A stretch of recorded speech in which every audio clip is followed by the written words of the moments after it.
ભગવાન હનુમાનજી એક મહાન બાલબ્રહ્મચારી છે. આનો ઉલ્લેખ અમારા ગ્રંથો રામાયણ અને રામચરિતમાનસમાં પણ છે. જો કે હનુમાનજીના લગ્નની વાર્તા વિશે ઘણા બધા સંસ્કરણો, સંહિતાઓ, જૈન ગ્રંથો અને વિદેશી રામકથાઓમાં આવે છે. પારાસાર સંહિતા મુજબ સુવર્ચલા દેવી હનુમાનજીના પત્ની છે. સૂર્યદેવ હનુમાનજીના ના ગુરુ હતા. સૂર્યદેવ પાસેથી હનુમાનજી વેદોનો અભ્યાસ કરી લીધો અને 9 વ્યાકરણમાંથી 5 વ્યાકરણમાં પણ નિપુણતા મેળવી લીધી.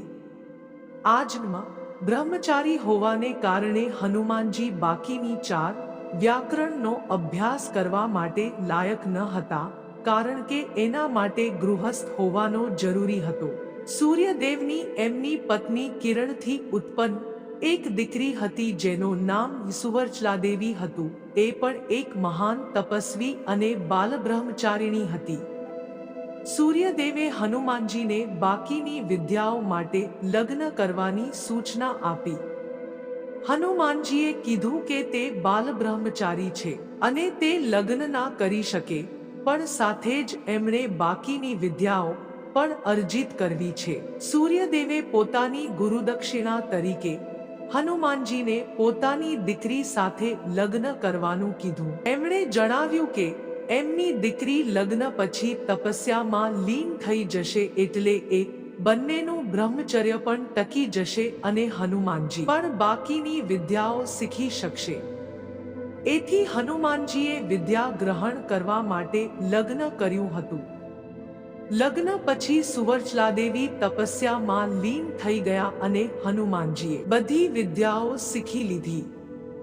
આ રીતે ભગવાન સૂર્યની પુત્રી સાથે હનુમાનજીના લગ્ન થયા. હનુમાનજી આના પછી રામકાજ અને રામભક્તિમાં લીન થઈ ગયા અને સુવર્ચલાદેવી તપસ્યામાં લીન થઈ ગઈ. હનુમાનજી અને સુવર્ચલાદેવી બંનેની એક મૂર્તિ વાલો એક મંદિર તેલંગાનાના ખમ્મમ જિલ્લામાં આવેલું છે.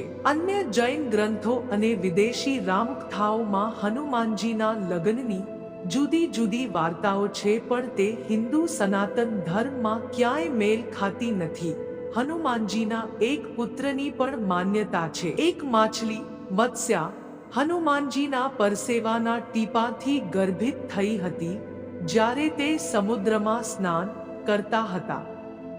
એમનો એ મત્સ્યાજનિત પુત્ર મકરધ્વજ છે.